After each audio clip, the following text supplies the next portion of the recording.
ہمارے نبی نے کم کھایا اور کتنی زوجہ کی آپ کی ایک وقت میں 9.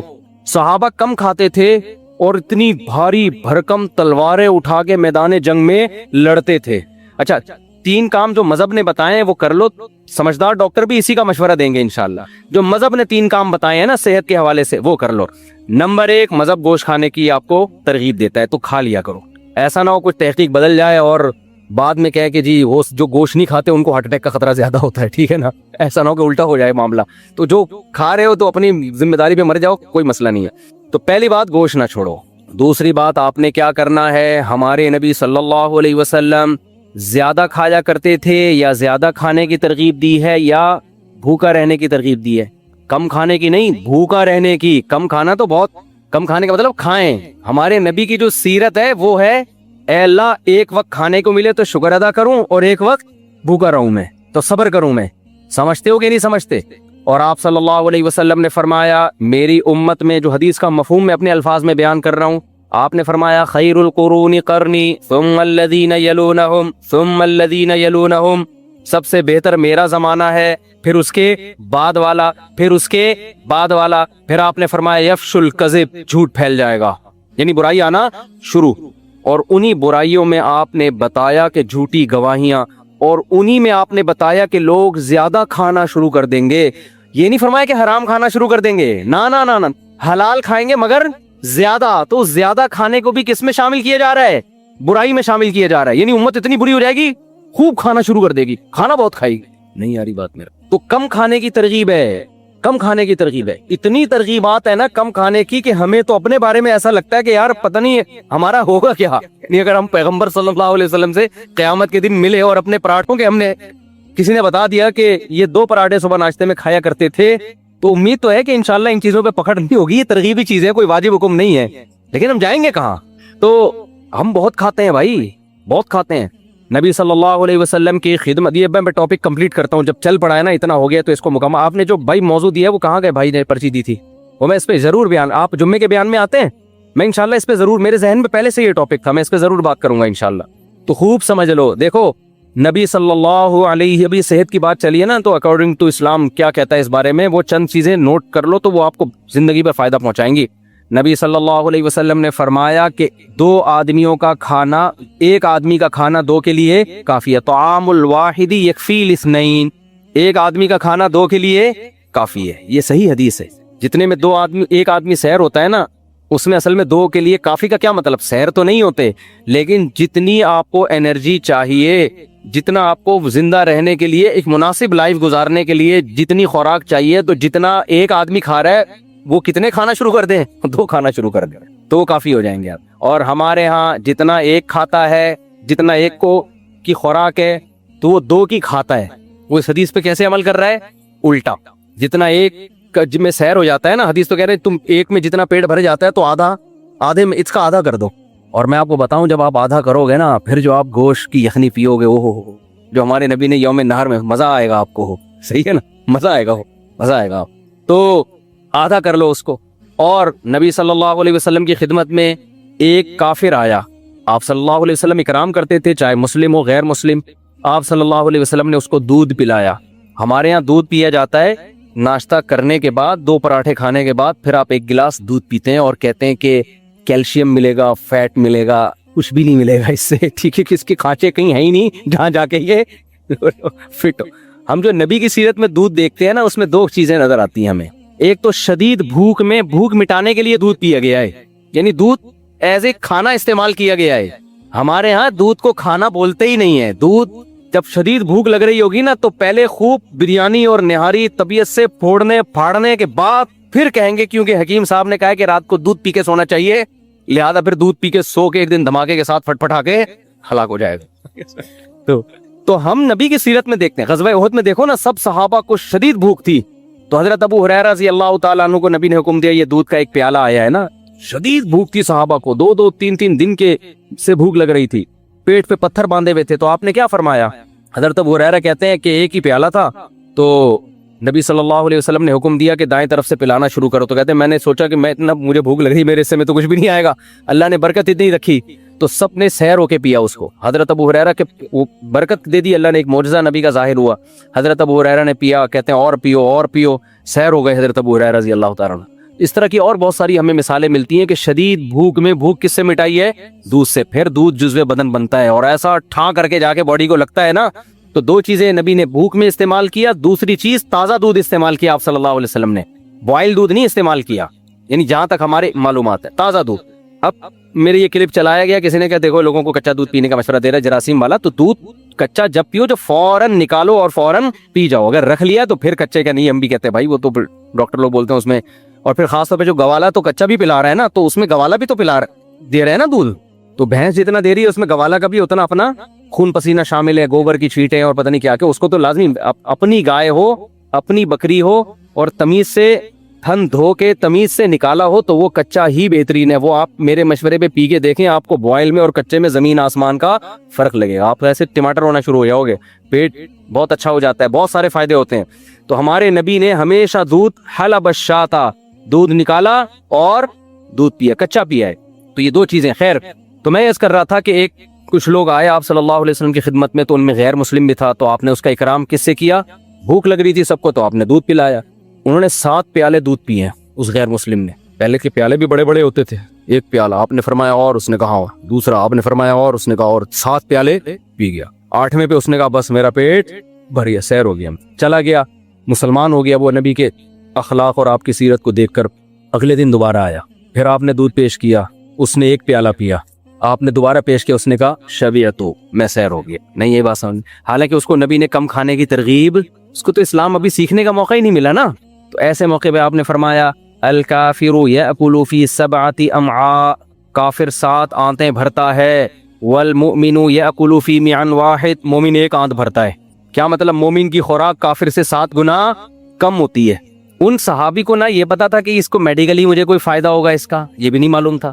کوئی ڈاکٹر تھے اس زمانے میں سمجھانے والے نہ, انہوں نے نبی سے کم کھانے کی ترغیبیں سنی تھی. کیا مطلب؟ اب حدیث کا آج لوگ کہتے ہیں کہ آج تو کافر کم کھا رہا ہے, مسلمان طبیعت سے پھوڑ رہے ہیں, تو یہ تو معاذ اللہ حدیث غلط ہو گئی. پھر تو خوب سمجھو حدیث کا منشا کیا ہے, کہ مسلمان شہوت پرست نہیں ہوتا, کافر شہوت پرست ہوتا ہے, اس کی خواہشات رکتی نہیں ہے, تبھی کھایا جائے گا. آج جو کافر کم کھا رہے ہیں نا, ان کو ڈاکٹر لے کر آئے ہیں اس پر, جبکہ مسلمان اگر کم کھاتا ہے ڈاکٹروں کے مشورے کی ضرورت نہیں ہے, اس کی ویسے ہی اللہ نے دنیا سے بے رغبتی رکھی ہے کہ بھائی کیا ہے سارا دن جگالی کرتے رہو, بس ٹھیک ہے نا, چند دیوالے ہو گئے, نیند بھی کم آتی ہے, اس سے انسان کم کھاتا ہے تو چاقو چوبند رہتا ہے. تو جتنے بھی ہمارے اکابر بزرگ گزرے ہیں ہندوستان میں, آپ دیکھ لیں ان کی خوراکیں بہت تھوڑی تھیں. کیوں تھوڑی تھی بھائی؟ وہ ان کو دین کے کام کرنے ہیں, وہ کہتے ہیں زیادہ کھاؤ تو نیند آتی ہے, تو کھاؤ اتنا نا جتنا افورڈ کر سکو. تو خواہشات سے انسان نکل جاتا ہے. تو آج جو کافر تھوڑا کھا رہے ہیں نا, وہ ڈاکٹروں کی رپورٹیں ہیں, ڈاکٹروں کے مشورے ہیں, ورنہ اگر صحت کا معاملہ نہ ہو تو پھر کافر خواہشات نفسانیہ میں زیادہ ہوتا ہے, مسلمان کم ہوتا ہے. تبھی تو دیکھ لو نا زنا کتنا زیادہ ہے وہاں پہ, وہ تھوڑی عورت کے بغیر گزارا کر سکتے ہیں. یہاں 30-35 سال عمر ہو جاتی ہے, شادی نہیں ہوتی, اور گزارا بہت سے لوگ چلا رہے ہوتے ہیں. تو مسلمان میں آج بھی خواہشات نفسانیہ پہ کنٹرول دوسروں کی نسبت زیادہ ہے. بات یہ ہے کہ ان کو موٹیویشن مل رہی ہے ڈاکٹروں سے, ہمیں نہ مذہب سے مل رہی ہے اور نہ ڈاکٹروں سے مل رہی ہے. ڈاکٹر صاحب کو آپ کسی دعوت میں لے جائیں, آپ سے زیادہ ڈبل, وہ ڈاکٹر جو میرا بیان نہیں سن رہے ان کی بات کر رہا ہوں, آپ سے زیادہ ڈبل آپ جائیں, وہ سگریٹ پی رہے ہوں گے, تو آدمی کہتا ہے یار جب اتنی نقصان دہ تو یہ کیوں پی رہا ہے بھائی, ٹھیک ہے نا. تو اب خوب سمجھو, نبی صلی اللہ علیہ وسلم نے کیا فرمایا, مسلمان 1 آنت بھرتا ہے اور کافر 7 آنتیں بھرتا ہے, یعنی اس میں خواہشات نفسانیہ کم ہوتی ہیں. تو آپ نے ان صحابی کو اپریشیٹ کیا کہ نہیں کیا؟ اگر یہ عمل غلط ہوتا تو آپ ان سے کہتے کہ تم جب کافر تھے تو تم نے 7 پیالے پیے تھے, تم نے اسلام قبول کر کے صرف 1 پیالہ پیا, یہ بالکل ٹھیک نہیں ہے, اس سے تمہارے جسم میں کمزوری ہو جائے گی. نہ نہ نہ, حالانکہ نبی صلی اللہ علیہ وسلم امت مسلمہ کو کمزور دیکھنا نہیں چاہتے. اگر یہ چیز کمزوری کا سبب ہوتی تو ہمارے نبی کیا فرماتے کہ کمزور مومن اللہ کو طاقتور سے زیادہ محبوب ہے, لہذا کم کھاؤ تاکہ کمزور ہو جاؤ. ہم تو یہ دیکھتے ہیں, اسی کو نبی صلی اللہ علیہ وسلم نے بیان کیا, یا بنی آدم کلکم خطاؤن, اے بنی آدم, اللہ فرماتے ہیں تم میں سے ہر شخص غلطی کرتا ہے, وخیر الخطائین التوابون, سب سے بہتر غلطی کرنے والے وہ ہیں جو توبہ کر لیں. تو کعب ابن مالک کو جو اتنا بڑا مقام ملا, اگر وہ غلطی نہ کرتے تو یہ مقام ملتا اس لیے علماء کہتے ہیں بعض دفعہ انسان گناہ کر کے ایسے مقامات تک پہنچ جاتا ہے جہاں تک وہ نہیں پہنچتا جس نے گناہ نہ کیوں. اب یہ عجیب بات ہے نا, یہ باتیں بتائی نہیں جاتی. کیوں بتائی نہیں جاتی؟ کہ اس بہانے لوگ گناہ نہ کرنا شروع کر دیں.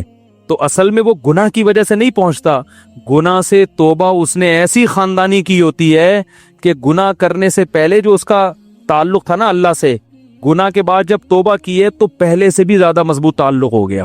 جیسے حدیث میں آتا ہے, ایک عورت نے زنا کیا, شادی شدہ عورت نے نبی کے پاس آئی, صحیح مسلم کی حدیث ہے, یا رسول اللہ مجھ سے زنا ہوا, رجم کی سزا جاری کریں.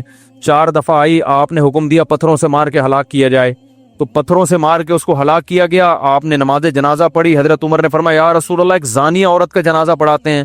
آپ نے فرمایا لقد تابت توبۃ لو خصمت 70 من اہل المدینہ لوسعتہم, ایسی خاندانی توبہ کی ہے کہ اگر مدینہ کے 70 گناہ گاروں میں ڈیوائیڈ کر دی جائے تو ہر ایک کی بخشش ہو جائے. تو اب ہم یہ کہہ سکتے ہیں نا کہ ان سے زنا نہ ہوتا تو اتنا بڑا مقام نہ ملتا. تو یہاں زنا نہیں ہے, زنا سے توبہ, زنا کی وجہ سے مقام نہیں ملا, زنا سے توبہ ایسی کی ہے کہ ایسی توبہ کوئی کرتا نہیں ہے کہ اپنے آپ کو پتھروں سے ہلاک کروانے کے لیے پیش کر دیا. یہ بڑی بات ہے نا کہ اتنا آخرت کا خوف کہ مجھے دنیا میں سزا چاہیے, آخرت میں نہیں چاہیے. حالانکہ پتہ بھی ہے کہ توبہ کر لو گے تو معاف ہو جائے گا, لیکن تسلی نہیں ہو رہی, نہیں بھی سزا چاہیے. تو اس سے پتہ چلتا ہے بھائی غلطی کوشش کرو غلطی نہ ہو. دیکھو اس امید پہ غلطی کرنا کہ میں توبہ کر لوں گا بعد میں, یہ بہت بڑی حماقت ہے. یہ ایسے ہے جیسے اپنے آپ کو زخمی کرو اس امید پہ کہ بعد میں علاج کر لوں گا. تو ایسا تو کوئی بھی نہیں کرتا نا, ہو گیا نہ چاہتے ہوئے بھی ہو گیا, پھر ہے توبہ. تو کعب بن مالک نے یہ سوچ کے تھوڑی غزوہ تبوک سے پیچھے رہ گئے تھے کہ بعد میں توبہ کروں گا, بلکہ وہ تو شیطان نے ورغلایا اور کھیتیاں پکی ہوئی تھیں, پورے سال باغ پہ محنت کی تھی, گرمی تھی, اب کھجور کھانے کا وقت آیا, سارے سال کی محنت ضائع ہوتے ہوئے نظر آ رہی ہے کہ تبوک میں چلے گئے تو, اور پھر یہ بھی سوچ رہے ہم تو ہر جنگ میں شریک رہے ہیں تو اس میں نہیں گئے تو کیا ہو گیا. تو اس طرح سے شیطان نے کیا کیا, روک لیا. اور شیطان کو پتا ہوتا نا کہ یہ ایسی خاندانی توبہ کریں گے, وہ کہتا بھائی آپ جائیں. وہ کیا کہتا, بولو بھائی, شیطان نے قسم اٹھائی تھی نا اللہ سے کہ ان سے نافرمانی کرا کے چھوڑوں گا, تو اللہ نے بھی کیا فرمایا, دوسری روایت میں آتا ہے کہ جو توبہ کرے گا میں اس کو معاف کر دوں گا. تو شیطان اپنا کام کرا رہا ہے, آپ اپنا کام کرو. شیطان اگر پچھاڑ دیتا ہے تو توبہ کر کے اللہ کو مناؤ دوبارہ. تو کعب ابن مالک کی جو کو اتنا جو عزت ملی اس لیے کہ غلطی کا اعتراف کیا, جو سزا مل رہی ہے اس کو اللہ کا حکم سمجھ کے برداشت کے, اتنا بڑا مقام مل گیا ان کو جو غزوہ تبوک میں پیچھے رہ گئے تھے. منافقین نے کیا کیا اور مخلصین نے کیا کیا, اب دونوں کا آپ دیکھیں. آپ صلی اللہ علیہ وسلم جو تمام مخلوق میں سب سے افضل اور برتر ہیں, اس حیثیت سے نہیں کہ آپ عرب تھے, اس حیثیت سے نہیں کہ آپ قریشی ہیں, اس حیثیت سے نہیں کہ آپ ابراہیم علیہ السلام کی اولاد میں, نا نا نا نا نا, اس حیثیت سے کہ اللہ نے ساری دنیا کے سارے انسانوں تک اپنا پیغام پہنچانے کے لیے جو سلیکشن کی ہے وہ کس کی, محمد ابن عبداللہ صلی اللہ علیہ وسلم کی. تو اس حیثیت سے اگر اللہ کے نبی کی پیروی ہوگی, آپ کو راضی کریں گے, تو اس میں اللہ پہلے ہوگا, نبی بولو بھائی بعد میں, کیونکہ اس میں اصل مقصد کس کو راضی کرنا ہے, اللہ کو. اللہ کی رضا کے لیے نبی کو راضی کیا جا رہا ہے. منافق کیا کرتے تھے کہ جب تبوک سے واپسی پر وہ یہ دیکھا انہوں نے, بلکہ بعض مخلص صحابہ بھی جو غزوہ تبوک میں پیچھے رہ گئے تھے, منافقین نے کیا کیا اور مخلصین نے کیا کیا, اب دونوں کا آپ دیکھیں. منافقین نے کیا کیا, انہوں نے کہا کہ جا کے نبی کے سامنے, نبی صلی اللہ علیہ وسلم ہم پہ غضبناک ہوں گے کہ اتنی سخت مصیبت میں تم نے ہمارا ساتھ کیوں نہیں دیا. منافقین نے آپس میں مشورہ کیا کہ ہم نبی کو تکلیف میں دیکھنا, بولو بھائی, نہیں چاہتے, تو جھوٹ بول دو جا کے کہ ہمیں یہ عذر تھا, یہ عذر تھا, تو نبی صلی اللہ علیہ وسلم کو تکلیف بھی نہیں ہوگی, آپ ہم سے خوش بھی ہو جائیں گے. تو یہ وہ خوشی ہے جس میں آپ صلی اللہ علیہ وسلم کی ذات کو ملحوظ رکھا جا رہا ہے.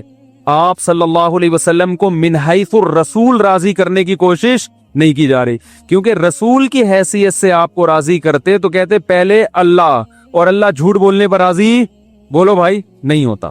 انہی کے لیے اللہ نے فرمایا اے نبی اگر آپ ان سے راضی ہو بھی گئے اللہ نہیں ہوگا راضی, ان کو بتا دیں, ٹھیک ہے, نبی کو خوش کر لو, اللہ راضی نہیں ہوگا. اور جو مخلص تھے, ہلال ابن امیہ, کعب ابن مالک, مرارہ ابن ربی رضی اللہ عنہم، یہ 3 صحابی مخلص تھے، یہ پیچھے رہ گئے۔ انہوں نے کیا سوچا کہ بھائی نبی کی رضا بذات خود مقصود نہیں ہے، وہ مقصود ہے اللہ کی وجہ سے، تو آج ہم سچ بولیں گے نبی ناراض ہو جائیں گے، لیکن اگر جھوٹ بولے تو نبی تو خوش ہو جائیں گے لیکن اللہ ناراض۔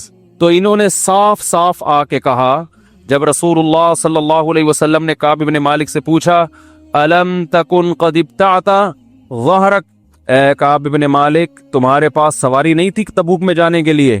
تو انہوں نے کیا فرمایا، یا رسول اللہ سب کچھ میرے پاس موجود تھا، کوئی عذر نہیں پیش کر سکتا میں۔ آپ صلی اللہ علیہ وسلم کا چہرہ غصے سے بولو بھائی سرخ ہو گیا۔ دیکھو تکلیف ہو رہی ہے نا آپ کو، لیکن کعب بن مالک کیا سوچ رہے ہیں، بھائی اگر اللہ کو ناراض کر کے اللہ ناراض ہو جائے گا، میں بھی، وہ فرماتے ہیں کہ مجھے اتنے لوگوں نے ورغلایا کہ جھوٹ بول دو، کہ قریب تھا کہ میں بھی کچھ، بھائی نبی کی یہ تکلیف تو نہیں دیکھی جاتی تھی نا صحابہ سے، تو وہ کیا کہتے ہیں، میں نے کہا یا رسول اللہ کوئی عذر میرے پاس نہیں۔ آپ کا چہرہ انور غصے سے کیا ہو گیا، سرخ، اور آپ نے فرمایا قم، اڑ جاؤ یہاں سے۔ صحابہ کے لیے یہ جملہ پہاڑ سے کم نہیں تھا، جتنا ان کو عشق و محبت تھی نا نبی سے، ان کے لیے یہ جملہ، یہ کہنا آسان ہے، جس پہ گزری ہوگی وہ جانتا ہے اس جملے کا وزن کیا تھا۔ قم حتی یقضی اللہ فیک، ان بچوں کو کنٹرول کریں بھائی، یار مسجد کے کوئی خادم ہے نا، اوپر جا کے ذرا بچے شور مچا رہے ہیں۔ قم حتی یقضی اللہ فیک، اٹھ جاؤ یہاں سے، اللہ تمہارے بارے میں فیصلہ کرے گا۔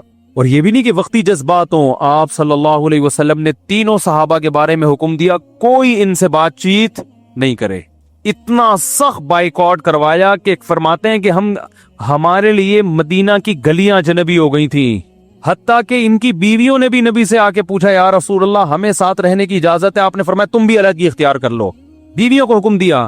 2 صحابی تھے، ان کی بیویوں کو بوڑھے ہونے کی وجہ سے خدمت کی اجازت دے دی، باقی کعب بن مالک جوان تھے، ان کی بیوی کو بھی حکم دیا علیحدگی اختیار کر لو۔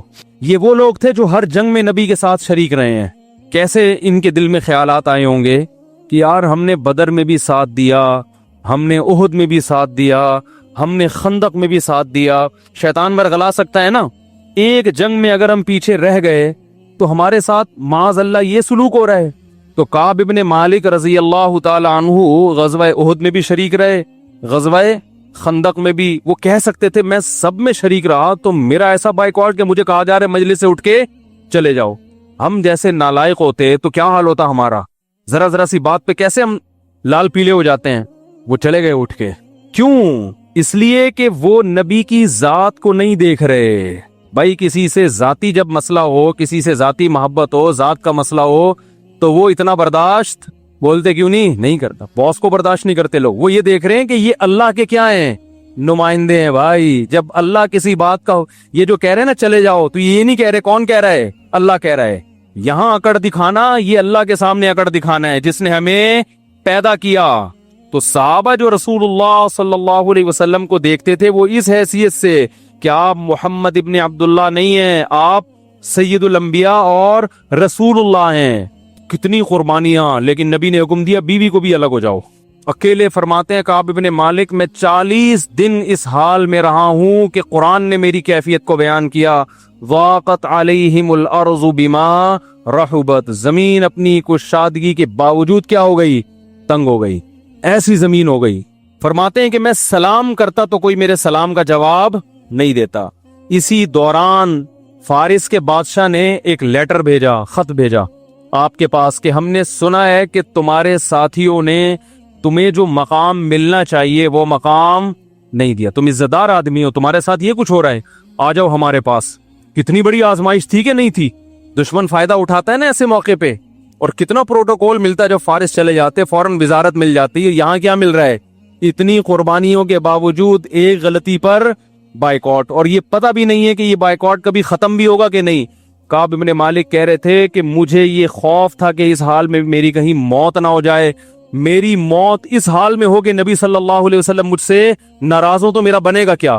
تو جیسے ہی وہ خط ملا ہے نا بادشاہ کا، آپ فرماتے ہیں میں نے کہا اللہ نے ایک آزمائش مجھے دی تھی، میں اس میں ناکام ہو گیا، تبوک میں شریک نہیں ہوا، یہ دوسری آزمائش میں بھی کہیں ناکام نہ ہو جاؤں۔ اسے پھاڑ کے آگ میں پھینک دیا اس خط کو۔ 40 دن اسی طرح گزرے ہیں کہ پھر آپ صلی اللہ علیہ وسلم نے فجر کی نماز کے بعد صحابہ کی طرف رخ کیا اور فرمایا کہ آپ کا چہرہ جو ہے نا 14ویں کے چاند کی طرح چمک رہا تھا. آپ نے فرمایا کہ کعب ابن مالک کو خوشخبری سنا دو اور ان 2 صحابی کو بھی کہ اللہ نے ان کی توبہ قبول کر لی ہے. صحابہ اتنے خوش ہوئے. جب کوئی خوشی کی خبر کسی دوست کو پہنچانی ہو تو ہر آدمی کوشش کرتا ہے میں بتاؤں. تو وہ صحابی جو ہے نا ایک فوراً تیز رفتار گھوڑے پہ بیٹھے کہ دوسرے سے پہلے میں پہنچ جاؤں. کہتے ہیں لیکن دوسرے صحابی نے سلا پہاڑ پہ چڑھ گئے جو ہے وہ اعلان کر دیا یا کعب ابن مالک ابشر. بس اتنے لفظ کہے انہوں نے. حضرت کعب ابن مالک کا گھر دور تھا مسجد سے, تو کہتے ہیں میں اپنے گھر کی چھت پہ نماز پڑھ رہا تھا کہ مجھے پہاڑ سے آواز آئی فجر کے بعد کہ کعب ابن مالک خوشخبری قبول کرو. بس اتنا لفظ میں نے سنا اور مجھے یقین ہو گیا کہ اللہ نے میری توبہ قبول کر لی. تو وہ جو گھوڑے پر بیٹھ کے گئے تھے نا, وہ کہتے ہیں آواز گھوڑے کی اس رفتار سے تیز. اس زمانے میں جیٹ طیارے نہیں ایجاد ہوئے تھے جو آواز سے بھی تیز ہوتے ہیں, ورنہ وہ طیارے میں بیٹھ کے چلے جاتے. تو ہے یا کعب ابن مالک ابشر. تو جیسے ہی وہ آئے نا خوشخبری لے کے, پھر وہ آواز تو انہوں نے اس لیے پہنچا دی کہ گھوڑے سے پہلے میری آواز پہنچ جائے. تو جیسے ہی آواز پہنچی ہے تو 2 صحابی نے خوشخبری دی تھی, ایک گھوڑے پہ آئے اور دوسرے وہیں سے اعلان کر کے پھر پیدل آ گئے. انہوں نے کہا جو بات تھی پہنچانی تھی پارسل تو کر دی ہے, اب آرام آرام سے آ جاؤ. جب یہ آئے ہیں تو حضرت کعب ابن مالک اتنے خوش تھے, فرماتے ہیں میرے پاس صرف ایک کرتا تھا اور کچھ بھی نہیں تھا, تو میں نے وہی ان کو ہدیہ کر دیا, 2 کرتے یا 1 کرتا, کیونکہ انہوں نے خوشخبری سنائی ہے نا. آج ایک اور بات بھی ہے, ہمارے ہاں تھینک یو سے آگے لوگ بڑھنے کے لیے تیار, کہ کسی کے ساتھ کچھ بھی کر لو سوائے شکریہ تھینک یو اس کے علاوہ کخ بھی نہیں کرے گا. اور رفیع بھائی پہلے رشتوں کا کام کر رہے تھے نا, میں نے ان سے کہا فیس رکھے, کہہ رہے نہیں یار, تو بیچارے اپنے خون پسینے بہا کے کسی کا نکاح کراؤ, روکڑا جیب سے, چلو اگلے نے فیس نہیں رکھی, آپ خوش ہو کے ہدیہ دے دو بھائی, کیا خیال ہے یار, آپ نے مجھے رشتہ دلا دیا, میں تو عرصے سے تلاش کر رہا تھا, آپ کا بہت شکریہ, یہ میری طرف سے آپ کے لیے کیا ہے, گفٹ ہے. یہ خاندانی ہونے کی علامت ہوتی ہے انسان کے. نہیں جی ہاں کچھ لوگ ہیں الحمدللہ, رفیع بھائی نے بتایا کچھ لوگوں نے بہت کوشش کی کہ نہیں بھائی ہم آپ کو گفٹ دیں گے, لیکن انہوں نے بھی نہیں لیا. پھر وہ بھی انہوں نے کہا خاندانی چل رہا ہے تو پھر آؤ مقابلہ کرو, تم دو ہم نہیں لیں گے. تو لیکن میجورٹی کی جو ہمارے قوم کی حالت ہے نا, یہ ان سے نچوڑ کے نکالو تو ٹھیک ہے, ٹوپیاں کرا کے پیسے کماؤ, چیزیں پہناؤ ان کو, پھر پیسے نکالو تو ڈبل دے دیں گے. تو یہ صحابہ کی سنت ہے. انہوں نے کہا خوشخبری دی ہے انہوں نے مجھے, اتنی اچھی خبر ہے تو اچھی خبر پہ کچھ تو ہونا چاہیے نا. تو جب کوئی اچھی خبر دیا کرے نا, کچھ نہ کچھ کوئی خوشخبری سنایا کرے, کچھ گفٹ دے دیا کرے اس کو. تو خیتے میں خیر مسجد میں آیا تو میں نے دیکھا کہ استنار وجہہ کأن وجہہ قطعۃ قمر, آپ کا چہرہ ایسے چمک رہا تھا جیسے چاند کا ٹکڑا. اور بشارت کے الفاظ جو نبی کی زبان سے نکلے اس وقت, یا کعب بن مالک ابشر بخیر یوم مر علیک منذ ولدتک امک. کیا مزہ آیا ہوگا حضرت کعب بن مالک کو یہ سن کے. اے کعب میں تجھے خوشخبری دیتا ہوں ایسے دن کی کہ جب سے تیری ماں نے تجھے جنا ہے, ایسا خوشی کا دن آج تک تیری زندگی میں نہیں آیا. ایسے دن کی مبارکباد, ہم مبارکباد دیتے ہیں بھائی عید کا دن ہے مبارک ہو, آپ کی شادی ہو گئی سمجھ میں نہیں آ رہا مبارک دیں یا کیا, ابھی تو بعد میں پتہ چلے گا, آپ کے بچہ پیدا ہو گیا مبارک ہو, ایسا ہی ہوتا ہے نا. یہ الفاظ ہم نے کسی کو کہے ہیں کہ آج ایسا دن ہے کہ جب سے پیدا ہوئے ایسا دن آپ کی خوشی کا آپ کی زندگی میں نہیں آیا, تو ایسی خوشی کے دن کی مبارکباد. تو نبی کے الفاظ کیا ہیں, ابشر بخیر یومن, سب سے بہترین دن, یعنی خوشی کے لحاظ سے. ویسے تو بہترین دن وہ تھا جس دن آپ نے اسلام قبول کیا نا, لیکن خوشی جس دن سب سے زیادہ ہو رہی ہے, آپ نے فرمایا جب سے تمہاری ماں نے تمہیں جنا ہے ایسا خوشی کا دن تمہاری زندگی میں نہیں آیا, اس دن کی مبارکباد قبول کرو. تو اب جو میں بتانا چاہ رہا ہوں نا, اتنا لمبا واقعہ میں نے جو کھینچا ہے, آگے سنو جو میں سمجھانا چاہ رہا ہوں کہ اسلام میں سب کچھ کیا ہے, اللہ پیغمبروں کو بھیجتا ہے اپنے انٹروڈکشن کے لیے.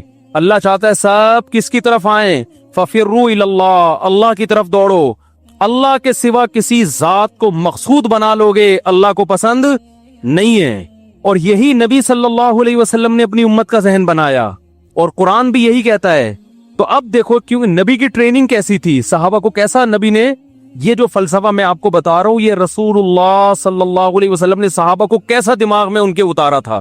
جب نبی نے یہ خوشخبری سنائی ہے